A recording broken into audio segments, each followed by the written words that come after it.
dhiirigelinta barnaamijkan waa barnaamij dhiirigelin ah baydhawiyana tusahay tantii nabadeeda maxamed aadan jimcaale dibiyaylan kastow yaasiin ka dhawaaye kaalmo suugaanta u saqaadahayo qayb ku ah sacabka dhinigin sacabka adaa igu beere jacay adaa igu beere jacay adaa igu beere adaa igu beere jacay beere jacay adaa igu beere jacay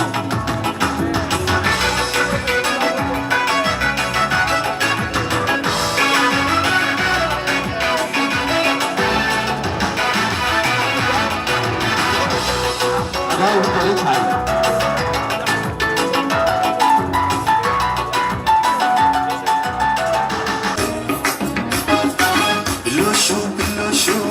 بالسكال كنور توي وقلي بحناوي إلى سور الله إلي وانا إليانا إليانا بالوشو بالوشو بالسكال كنور توي وقلي بحناوي إلى سور الله إلي وانا إليانا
أو صعبك